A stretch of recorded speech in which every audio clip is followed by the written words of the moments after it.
قائمة مقبولة تؤدي بها عنا حقه العظيم۔ اللہ کے پیارے حبیب لبیب نبی رحمت جناب سید العالمین محمد الرسول اللہ صلی اللہ تعالی علیہ وسلم جس وقت غار ثور کے اندر ہجرت کے سفر کے دوران موجود تھے تو حضرت ابو بکر صدیق رضی اللہ تعالی عنہ کو یہ فکر لاحق ہوئی، آپ کو یہ پریشانی لاحق ہوئی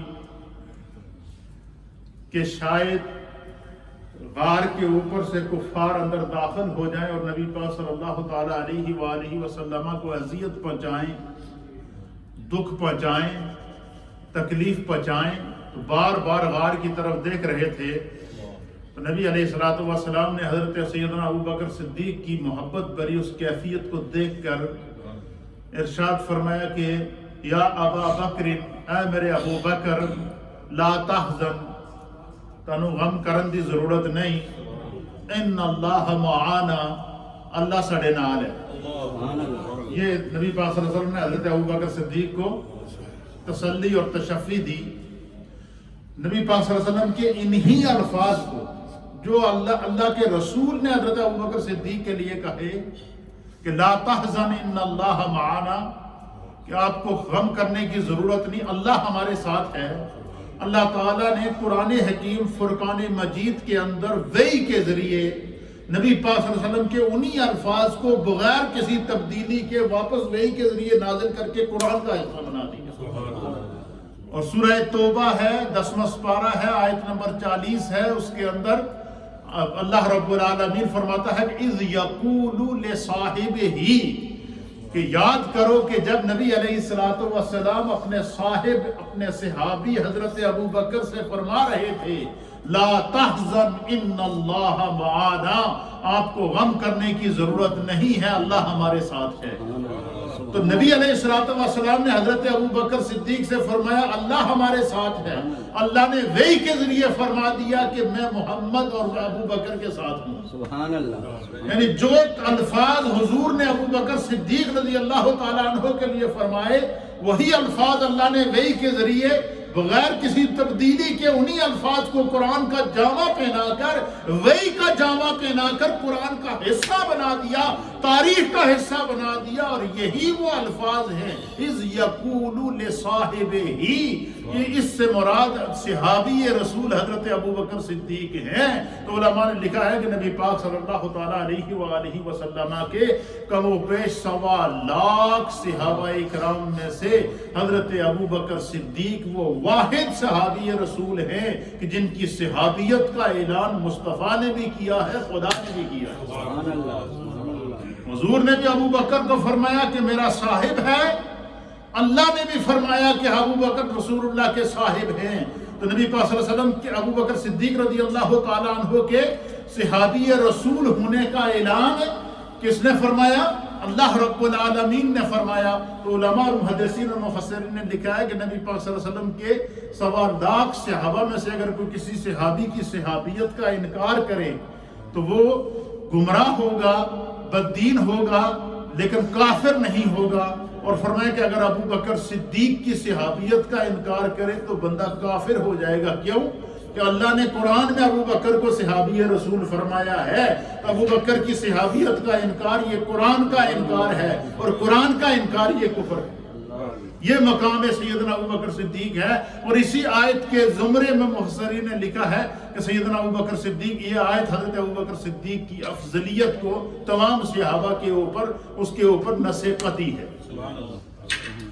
دوسرا، انبیاء کے بعد اللہ تعالیٰ نے قرآن کے اندر جو مرتبہ انسانیت کا بیان فرمایا ہے وہ ہے صدیقین کا۔ کیا ہے؟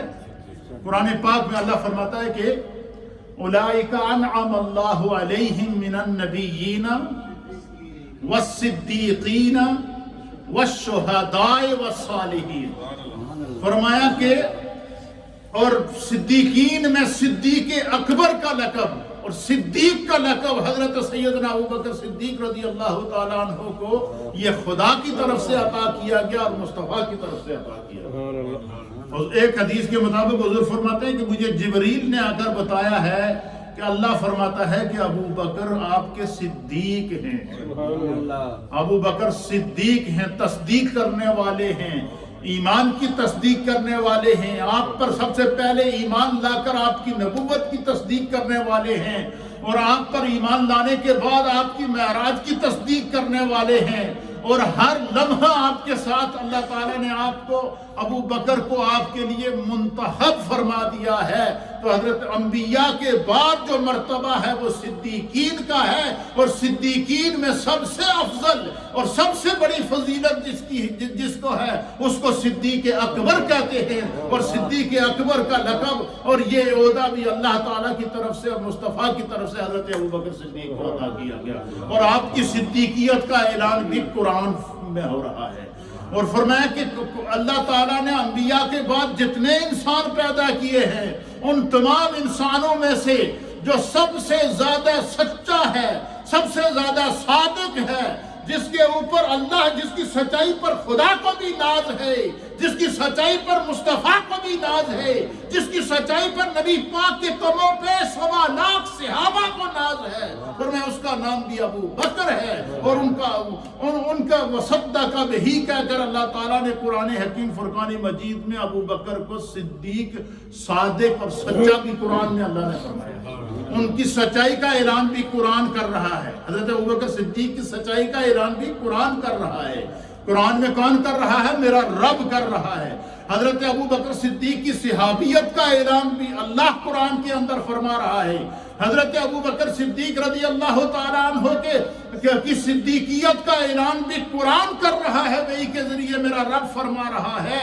تو حضرت ابو بکر صدیق کو جہاں اور اعزازات حاصل ہیں، خدا نے ان کو دنیا میں جتنے القابات اور جتنے اللہ تعالیٰ نے ان کا عہدے عطا فرمائے تھے، ان کا انتخاب خدا کی طرف سے، مصطفیٰ کی طرف سے، اور نبی پاک کے قدموں پہ 1.25 لاکھ صحابہ کی طرف سے وہ انتخاب حضرت ابو بکر صدیق کا تھا۔ اور یہ خدا کی، اور یہی وجہ ہے کہ نبی علیہ الصلوۃ والسلام نے فرمایا کہ جس جگہ ابو بکر موجود ہوں، حدیث کے اندر حضور نے فرمایا کہ جس جگہ ابو بکر موجود ہوں، اور ابو بکر کی موجودگی میں اگر کوئی نماز پڑھائے گا، امامت کا اصول کیا ہے کہ جو تم میں سے سب سے زیادہ پڑھا لکھا ہو، نیک ہو، صالح ہو، صوم و صلات کا، سنت کا پابند ہو، وہ امامت کا کیا ہوتا ہے؟ اہل ہوتا ہے۔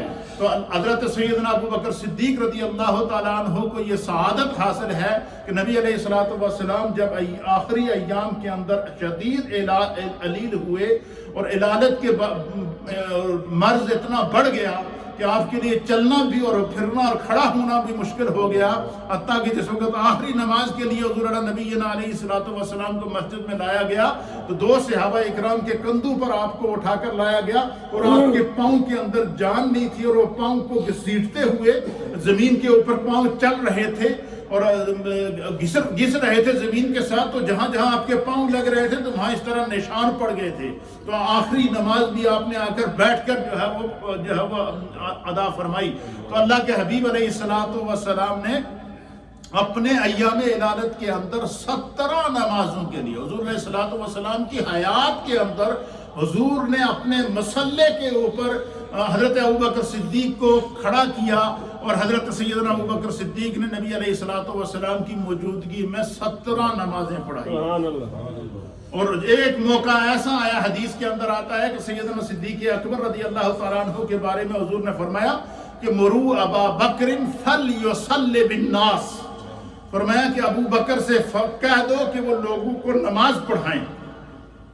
تو ام المومنین سیدہ عائشہ صدیقہ رضی اللہ تعالیٰ عنہ آپ عرض کرتی ہیں کہ میں نے عرض کیا کہ یا رسول اللہ، ابو بکر رقیق القلب ہیں، انہیں اگر یہ اندازہ ہوا کہ آپ مسلح پہ نہیں آ سکے تو ان کا اتنا حوصلہ ہی نہیں ہے کہ آپ کے مسلح پہ نہ دیکھ کے وہ نماز پڑھا سکیں، آپ کسی اور کو کہہ دیں، عمر کو کہہ دیں یا کسی اور کو کہہ دیں کہ وہ نماز پڑھائیں۔ تو حضور نے فرمایا مرو ابا بکر فلیصلی بالناس، مرو ابا بکر فلیصلی بالناس، 3 مرتبہ سرکار نے ان کے لیے فرمایا۔ اور پھر حضور کے حکم سے جب وہ مسلح پر کھڑے ہوئے تو صحابہ اکرام کہتے ہیں کہ ہم نے بڑا عجیب و غریب منظر دیکھا، ہم نے دیکھا کہ مسجد نبوی میں نماز ہو رہی ہے، نبی پاک کے صحابہ کے پیچھے کھڑے ہیں، سیدنا صدیق اکبر مصلی پہ کھڑے ہیں، نبی علیہ السلام جب انہوں نے نماز شروع کی تو حضور علیہ السلام نے اپنی کھڑکی سے پردہ ہٹایا، اور آپ کو ایام علالت کے اندر اتنی طاقت نہیں کہ چل سکے مسجد میں آ سکیں، تو اپنی کھڑکی سے جب پردہ ہٹا کر دیکھا کہ ابو بکر مصلی پہ کیسے لگ رہے ہیں، اور صحابہ کہتے ہیں جیسے ہی حضور علیہ السلام کی کھڑکی سے پردہ ہٹا تو نماز کی حالت میں ہم نے کھڑکی کی طرف دیکھنا شروع کیا، اور سامنے رخ وضحا تھا، اور یوں لگ رہا تھا کہ نبی علیہ السلام کا چہرہ نیت 14ویں کا چاند چمک رہا ہے۔ اللہ، نماز کی حالت میں صحابہ اکرام صدیق اکبر کے پیچھے کھڑے سارے نبی علیہ السلام کی کھڑکی کی طرف دیکھ رہے ہیں، اور حضور کھڑکی سے پردہ ہٹا کر ابو بکر کو دیکھ رہے ہیں نماز پڑھاتے ہوئے کیسے لگ رہے ہیں۔ اللہ اکبر۔ اس میں ان لوگوں کے لیے سبق ہے جو کہتے ہیں نماز میں نبی کا خیال آ جائے تو نماز ٹوٹ جاتی ہے۔ استغفر اللہ۔ اللہ تعالیٰ ایسی بے دینی سے اور ایسی بدمذہبی سے ہم سب کو محفوظ رکھے، اپنے ایمان اور عقیدے کو اللہ تعالیٰ ہمارے سلامت رکھے۔ پھر یہ اصول یاد رکھیے گا، نبی علیہ السلام کی حدیث ہے، حضور علیہ السلام نے فرمایا کہ جس شخص نے یہ خواہش کی کہ میں حاکم بنوں، حکمران بنوں، وزیر اعظم بنوں، صدر بنوں، وقت کا حاکم بنوں، اور خود خواہش کر کے آگے آیا، جس طریقے سے آج کل ہمارے تمام ممالک، پوری دنیا کی جمہوریت کا یہی حال ہے، ہر آدمی اس دوڑ میں ہوتا ہے کہ میں ملک کا سربراہ بنوں۔ تو نبی علیہ السلام نے فرمایا کہ کبھی بھی خود حاکم بننے کی خواہش نہ کرو۔ کیا فرمایا؟ اور حضور نے فرمایا کہ جو بندہ یہ خواہش کرتا ہے کہ میں حکمران بنوں، حاکم بنوں، اور وہ بن جاتا ہے، فرمایا وہ بن بھی جائے گا، لیکن فرمایا کہ اللہ تعالیٰ اس کو حکومتی معاملات کے اندر اتنا پھنسا دے گا، اتنا پھنسا دے گا کہ وہ حکومت اس کے گلے پڑ جائے گی۔ ہاں، فرمایا کہ جس نے خواہش نہیں کی اور لوگوں نے اس کو منتخب کیا کہ یہ ایماندار ہے، لوگوں نے اس کو منتخب کیا کہ یہ امانت دار ہے، لوگوں نے اس کو منتخب کیا کہ یہ جو ہے وہ اللہ کے دین کو اور میں سب سے جو وہ بہترین ہے، تو فرمایا کہ جب لوگوں کے اس کو منتخب کر کے آگے لائیں اور اس کی خواہش نہ ہو کہ میں حاکم بنوں اور لوگ اس کو حاکم بنا دیں، فرمایا اس کی حکومت کا ذمہ خدا اپنے ذمہ لے لیتا ہے، اس ملک کے امور کا ذمہ خدا اپنے ذمہ لے لیتا ہے۔ اور یہ امور کس وقت پیش آئے؟ جس وقت اللہ کے حبیب علیہ السلام کا وصال مبارک ہوا، آپ کی باڈی مبارک غسل دے کے، کفن پہنا کے جو ہے وہ حجرہ سیدہ عائشہ کے اندر رکھی ہوئی تھی، تب مسلمانوں میں یہ اہم مسئلہ پیش آ گیا کہ اللہ کے حبیب علیہ السلام خاتم النبیین ہیں۔ حضور نے فرمایا میرے بعد نبوت نہیں ہے، خلافت ہوگی، لہٰذا ہمیں سرکار دو عالم صلی اللہ علیہ وسلم کے اس حکم پر عمل کرتے ہوئے حضور علیہ نبینا علیہ السلام کی تدفین سے پہلے، آپ کی نماز جنازہ سے پہلے، آپ کی تدفین کے امور کو چلانے سے پہلے ہمیں اپنا خلیفہ مقرر کرنا ہوگا، حاکم مقرر کرنا ہوگا، تاکہ شریعت کے مطابق ہماری زندگی کے معمولات چل سکیں۔ تو نبی علیہ السلام کے قدموں پہ 1.25 لاکھ صحابہ اکرام نے ایک ہی آواز بلند کی اور اس پر اجماع کیا ہے کہ اللہ کے حبیب علیہ السلام نے اپنے بعد اگر کسی کا نام لیا تو وہ ابو بکر کا۔ حضور اور اللہ نے فرمایا ثانیہ اثنین اذ ہما فی الغار، کہ دو میں سے دوسرا اللہ نے ان کو ابو بکر فرمایا۔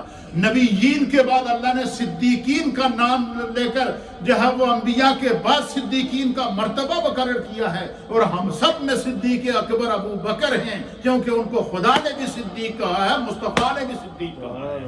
اور تمام صحابہ اکرام نے حضرت سیدنا ابو بکر صدیق رضی اللہ تعالیٰ عنہ کے ہاتھ پر بیعت کر کے حضرت سیدنا ابو بکر صدیق کو خلیفہ بلا فصل مقرر کر کے پھر نبی علیہ السلام کی تدفین کے امور حضرت سیدنا صدیق اکبر نے ان کے حکم سے انجام پائے۔ اور حضرت ابو بکر صدیق رضی اللہ تعالیٰ عنہ نے جو سب سے پہلا خطبہ دیا، اور اس پہلے خطبے کے اندر بھی باقاعدہ سیدنا صدیق اکبر رضی اللہ تعالیٰ عنہ نے جو ہے وہ یہ بتا دیا، آپ نے فرمایا کہ لوگوں خدا کی قسم، الفاظ سنے ہیں اس کے کہ حضرت ابوبکر صدیق نے فرمایا کہ لوگوں خدا کی قسم، مجھے زندگی بھر کسی دن یا رات میں بھی ایک لمحے کے لیے بھی حکومت کرنے کی خواہش نہیں ہے. میری خواہش نہیں ہے کہ میں حاکم بنوں. تم لوگوں نے مجھے منتخب کیا ہے، میری خواہش نہیں تھی. اور پھر فرمایا میری خواہش نہیں رہی، اور نہ ہی کبھی میں نے خفیہ یا اعلانیہ طور پر اللہ تعالیٰ سے سوال کیا ہو کہ یا اللہ مجھے مدینے کی حاکم بنا دے، یا مجھے خلیفہ رسول بنا دے، یا مجھے خلیفہ اول بنا دے، یا مجھے ریاست مدینہ کا والی بنا دے. آپ فرماتے ہیں میں اس رب کعبہ کی قسم کھا کر کہتا ہوں، میرے سامنے رسول اللہ موجود ہے، میں اللہ کے رسول کی قسم کھا کر کہتا ہوں کہ میں نے نہ کبھی خفیہ طور پر، نہ اعلانیہ طور پر، نہ کبھی میرے ذہن کے اندر، نہ کبھی میرے سوچ کے اندر، نہ میرے تصور اور تخیل کے اندر کبھی اتنا خیال آیا ہو کہ مجھے ریاست مدینہ کا حاکم اور خلیفہ بنا دیا جائے. یہ میری خواہش نہیں ہے، اور نہ کبھی یہ خواہش رہی ہے، اور نہ ہی کبھی میں نے اللہ سے حکومت کا سوال کیا ہے. مجھے حکمرانی میں کوئی راحت نہیں ہے. کیا فرمائے؟ اب حاکم بننے کے بعد پہلا خطبہ کیا دے رہے ہیں حضرت ابوبکر صدیق؟ صحابہ اکرام کے اجماع سے آپ کو جب خلیفہ اول مقرر کیا گیا، ریاست مدینہ کا والی مقرر کیا گیا، اسلامی حکومت کا پہلا خلیفہ اور پہلا حکمران مقرر کیا گیا، جس حکومت کی بنیاد میرے مصطفیٰ کریم نے قیامت تک کے لیے رکھ دی تھی، اس دین کا پہلا حاکم جب سیدنا صدیق اکبر کو منتخب کیا گیا تو آپ کا پہلا خطبہ اور پہلے الفاظ کیا تھے؟ آپ کے الفاظ تھے کہ خدا کی قسم مجھے زندگی بھر دن یا رات میں کبھی حکومت کرنے کی خواہش نہیں رہی، اور نہ ہی میں نے کبھی رب کریم سے خفیہ یا اعلانیہ طور پر سوال کیا ہے کہ مجھے حکومت دے دی جائے. مجھے حکمرانی میں کوئی راحت نہیں، بلکہ مجھے تو اتنی بڑی ذمہ داری سونپی گئی ہے کہ اللہ کی مدد کے بغیر اسے پورا کرنا میرے بس میں ہی نہیں ہے.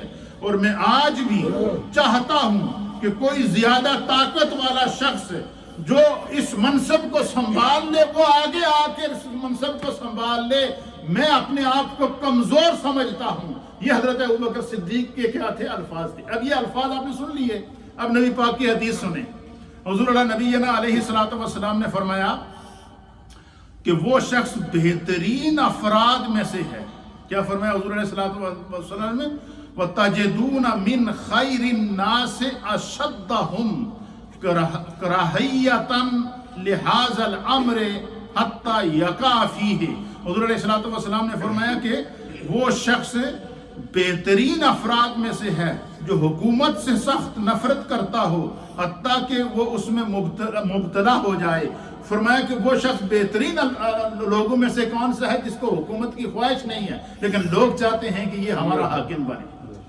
اور پھر فرمایا کہ جو بندہ، نبی پاک نے فرمایا کہ جو بندہ حکومت کی خواہش نہیں کرتا، اقتدار کی خواہش نہیں کرتا، لیکن اس کی ایمانداری کی وجہ سے، اس کی دینداری کی وجہ سے، اس کے عدل و انصاف کی وجہ سے، اس کے تقوی اور طہارت کی وجہ سے، اس کے مقام اور مرتبے کی وجہ سے جب لوگ اسے اپنا حاکم مقرر کر لیں لیکن اسے حکومت کرنے کی خواہش نہیں ہے، لوگوں کی خواہش کے احترام میں وہ اللہ کے دین کو نافذ کرنے کے لیے جب وہ اس بوجھ کو اٹھاتا ہے تو فرمایا وہ پھر اس کی ذمہ داری رہندی ہی نہیں ہے. خدا اس کی حکومت کی خود حفاظت کرتا. اور یہی وجہ ہے کہ صحابہ اکرام کے لیے سب سے بڑا چیلنج کیا تھا نبی علیہ السلام کے وصال کے بعد کہ آپ آخری نبی ہیں، دین آپ پر مکمل ہو چکا ہے، آپ کے بعد کسی اور نبی نے آنا نہیں ہے، آپ نے اسلامی ریاست بھی قائم کر دی ہے اور قیامت تک کے لیے اسی کے مطابق دین کے احکام چلیں گے. تو اس اتنی بڑی ذمہ داری کو کون سنبھال سکتا ہے؟ اس کا اہل کون ہو سکتا ہے؟ تو کم و بیش 1.25 لاکھ صحابہ اکرام نے اس پر اجماع کیا ہے اور ہر ایک کی یہی خواہش تھی کہ اگر یہ کوئی امور حکومت اور ریاست مدینہ کے معاملات چلانے کے لیے اگر کوئی اہل ہے ہم سب میں تو اس کا نام ابوبکر صدیق ہے. اللہ اکبر. اور پھر نبی پاک نے فرمایا کہ جو خود حکومت کی اقتدار کی خود خواہش نہ کرتا ہو لیکن اس کی ایمانداری کی وجہ سے اس کو وہ منصب سونپ دیا جائے تو فرمایا پھر خدا اس کی مدد کرتا ہے، اللہ اس کی حفاظت کرتا ہے. اور پھر اللہ تعالیٰ نے حفاظت کی. دیکھیں 2 سال نبی علیہ السلام کے وصال کے بعد 2 سال تک حضرت ابوبکر صدیق تقریباً 2.5 سال تک زندہ رہے.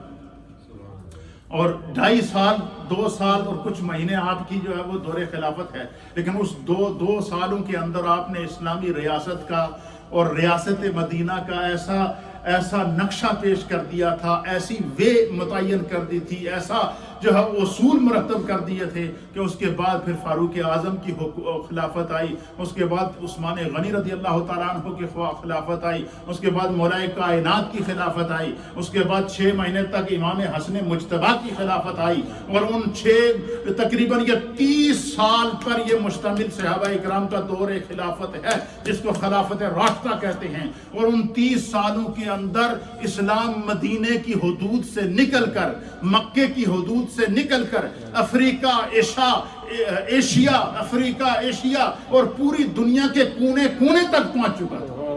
نبی پاک کے 1.25 لاکھ صحابہ اکرام جو ہے وہ حضرت فاروق اعظم رضی اللہ تعالیٰ عنہ کا جب دور آیا تو حضرت فاروق اعظم کے دور کے اندر اہل سیر نے لکھا ہے کہ اس وقت اسلام 24 لاکھ مربع میل سے بھی زیادہ پھیل چکا تھا۔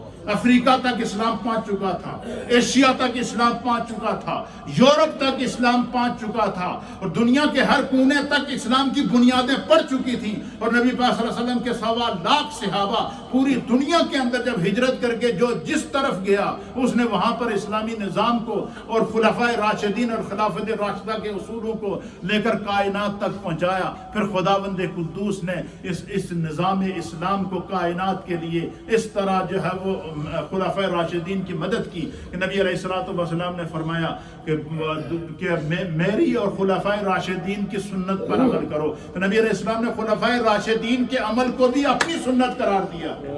یہی وجہ ہے کہ حضرت سیدنا ابو بکر صدیق رضی اللہ تعالیٰ عنہ کو اگر صحابی رسول کی حیثیت سے دیکھیں تو حضور نے فرمایا ابو بکر میرا صاحب ہے۔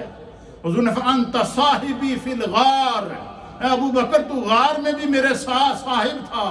وَأَنْتَ صَاحِبِي فِي الْحَوْضِ، اور جب قیامت کے دن حوض کوثر ہوگا جس طرح تو غار میں میرے ساتھ ہے، حوض کوثر میں بھی میرے ساتھ تو جام کوثر پلاتا رہے گا۔ یہ رفاقت مصطفیٰ کا ان کو صلہ ملا، یہ عطائے مصطفیٰ کا ان کو صلہ ملا ہے، یہ عشق مصطفیٰ کا ان کو صلہ ملا ہے۔ اپنے آپ کو رسول اللہ کی محبت میں فنا کر دیا، یعنی حضرت ابوبکر صدیق کی صحابیت کا اعلان بھی قرآن کر رہا ہے، ان کی صدیقیت کا اعلان بھی قرآن کر رہا ہے، ان کے صادق ہونے کا اعلان بھی قرآن کر رہا ہے، ان کے نبی پاک کے صاحب ہجرت ہونے کا اعلان بھی قرآن کر رہا ہے، نبی کے بعد جو وہ مرتبہ صدیقیت پر فائز ہونے کا اعلان بھی قرآن کر رہا ہے حضرت سیدنا ابوبکر صدیق کے لیے۔ اور اسی طریقے سے حضرت سیدنا صدیق اکبر نے جو کچھ خدا نے ان کو عطا کیا تھا وہ سارے کا سارا مال جب اللہ کے راستے میں خرچ کیا، اور پچھلے جمعے میں نے آپ کو بتایا تھا تقریباً 8 کے قریب غلام خرید کے جو انہوں نے آزاد کروائے اسلام کے لیے بھاری رقم میں، اور اسلام کے لیے جو انہوں نے مال خرچ کیا، خداوند قدوس نے وحی کے ذریعے یہ بھی بتا دیا کہ ابو بکر کا جو مال ہے وہ خدا کو بھی پسند ہے، مصطفیٰ کو بھی پسند ہے۔ اور پھر اللہ ایک وقت ایسا آیا جو بات حضور نے ابو بکر صدیق کو فرمائی نا، خدا نے وحی کے ذریعے اس کی تصدیق کر۔ مثلا حضور نے فرمایا کہ یا ابا بکر انت صاحبی فی الغار و صاحبی فی الحوض، ابو بکر تو غار میں بھی میرا صاحب تھا اور حوض کوثر پر بھی قیامت کے دن میرا صاحب ہوگا۔ اللہ تعالیٰ نے فرمایا یقول لصاحبہ، سورہ توبہ کے اندر، کہ رسول اللہ نے ابو بکر کو اپنا صحابی فرمایا۔ اللہ فرماتا ہے میں بھی وحی کے ذریعے اعلان کر دیتا ہوں کہ ابو بکر رسول اللہ کے صحابی ہیں۔ حضور نے فرمایا ابو بکر میرا صدیق ہے۔ اللہ تعالیٰ نے آپ کو نبوت کے بعد منصب صدیقیت کو بیان کر کے یہ تصدیق کر دی ہے وحی کے ذریعے کہ اولئک انعم اللہ من النبیین والصدیقین والشہداء والصالحین۔ اللہ اکبر۔ آپ اندازہ لگائیں کہ دیکھیں نبیین کے بعد صدیقین کا مرتبہ بیان کیا، اس سے مراد صدیق اکبر ہیں، اور صدیقین کے بعد شہداء کا مرتبہ بیان کیا، اور شہداء میں حضرت فاروق اعظم کی شہادت، شہداء میں حضرت عثمان غنی کی شہادت، شہداء میں حضرت مولا کائنات کی شہادت۔ آپ اندازہ لگائیں کہ نبی پاک نے جو طریقہ اللہ تعالیٰ نے مقرر کیا تو پتہ چلا کہ یہ جو ترتیب خلافت ہے جس ترتیب سے اللہ تعالیٰ نے خلافت مسلمانوں کو خلافت راشدہ عطا فرمائی ہے، یہ ترتیب خلافت اللہ کی مرضی سے ہوئی اور رسول اللہ کی ترتیب سے ہوئی ہے۔ اس کے اوپر کسی کو شک و شبہ کرنے کی ضرورت نہیں ہے۔ اگر اس پر کوئی شک و شبہ کرے گا تو یہ قرآن پر شبہ ہوگا، مصطفیٰ پر ہوگا، خلافت راشدہ کے اوپر ہوگا، اور یہی عقیدہ اہل سنت ہے، اور یہی وہ شفاف عقیدہ ہے جو ہماری بخشش کا ذریعہ ہے۔ یہ بات ذہن میں رکھیے گا۔ پھر اس کے بعد اللہ کے حبیب علیہ السلام نے مقرر کر دیا کہ انبیاء کے بعد کون ہے؟ صدیق اکبر، اور اس کے بعد مرتبہ کس کا ہے؟ شہداء کا ہے۔ اور شہداء دیکھیں وہاں پر شہداء کا لفظ جمع کا صیغہ اللہ تعالیٰ استعمال کر رہا ہے، اور اس سے مراد کیا ہے؟ اس سے بھی اشارہ مل گیا تھا کہ خلافت راشدہ کے باقی جو نبی پاک کے 3 یار ہیں، حضرت ابوبکر صدیق کے علاوہ جو 3 یار ہیں، جس میں فاروق اعظم ہیں، عثمان غنی ہیں، اور حضرت علی المرتضیٰ ہیں، یہ تینوں کے تینوں شہید ہوئے ہیں، اور ان کو نبی پاک نے بھی دنیا میں کہہ دیا تھا کہ یہ شہید ہوں گے۔ ان کو اس لمحے کا انتظار تھا۔ حضور نے دنیا میں ان کی شہادت کی خبر دے دی، حضور نے دنیا میں ان کے جنتی ہونے کا اعلان فرما دیا، حضور علیہ السلام نے دنیا میں فرما دیا کہ ابوبکر عمر شہید ہوں گے، دنیا میں بتا دیا عثمان شہید ہوں گے، دنیا میں بتا دیا علی شہید ہوں گے۔ اللہ اکبر، اسی ترتیب سے ان کی خلافت بھی ہوئی ہے، اور اسی ترتیب سے وہ شہید بھی ہوئے ہیں، ان کی زندگی کا بھی اعلان کر دیا گیا۔ حضرت مولا کائنات سے کسی نے پوچھا کہ جس وقت حضور علیہ السلام ہجرت کرنے کے لیے تشریف لے گئے تو حضور علیہ السلام نے اپنے بستر پر آپ کو لٹایا، اور باہر کفار نے محاصرہ کیا ہوا تھا، اور آپ کو ڈر نہیں لگا؟ شجاعت کے اس پیکر نے کیا جواب دیا؟ حضرت مولا کائنات فرمایا کہ رب کعبہ دی قسم، سب تو زیادہ نیند میں نے اسے رات آئی ہے۔ تو کسی نے پوچھا کہ اس کی وجہ کیا تھی؟ حضرت مولا کائنات نے فرمایا کہ جدو حضور علیہ السلام نے میں نے امانتوں دی تھی نا کہ کل میں ہجرت واسطے جا رہے ہیں، اللہ کا حکم ہو گیا، ابو بکر کو ساتھ لے کے جا رہا ہوں، یہ میری امانتیں ہیں، یہ فلاں کی امانتیں ہیں، ان کو تم لوٹا دینا، کل ان کو لوٹا دینا۔ تو آپ فرماتے ہیں کہ جب حضور نے فرما دیا کہ کل تو نے یہ امانتیں لوٹانی ہیں، تو حضرت مولا کائنات کہتے ہیں مجھے میرا اس پر ایمان تھا کہ کل تک دی زندگی کا اعلان تو سرکار کر گئے نا، کل تک تو مجھے موت آئے گی نہیں۔ آپ فرماتے ہیں بعد دشمن پہرا لگائے ہوئے بیٹھے تھے، تلواریں کھلی ہوئی تھی، وہ حجرے کا محاصرہ کیا ہوا تھا۔ مولا کائنات کہتے ہیں اتنا مزے سے سویا، اتنا سکون سے سویا، کفار انتظار کرتے کرتے جب کمرے کے اندر آئے، کیونکہ وہ حضور کو قتل کرنے کے لیے آئے تھے، کمرے کے اندر آئے، اور جب آپ کہتے ہیں کہ میں نے چادر اوڑھی ہوئی سو رہا تھا، کفار نے جب ان کے چہرے سے چادر ہٹائی تو ان کو پتا چلا یہاں رسول اللہ نہیں، یہ تو مولا کائنات سو رہے ہیں۔ یہ وہ رفاقت رسول ہے جس نے رسول اللہ سے وفا کی، اور نبی پاک کے قوموں پہ 1.25 لاکھ صحابہ نے نبی سے وفا کی، تو اللہ نے پھر کیا اعلان فرمایا؟ کُلًا وعد اللہ الحسنى، اللہ فرماتا ہے کہ نبی نے سارے صحابہ کی بخشش کا میں نے ان سے وعدہ کیا۔ اللہ تعالیٰ اس لیے کہتے ہیں کہ ہر صحابی نبی جنتی۔ اللہ تعالیٰ ہمیں دین کو سمجھنے کی توفیق عطا فرمائے۔ حضرت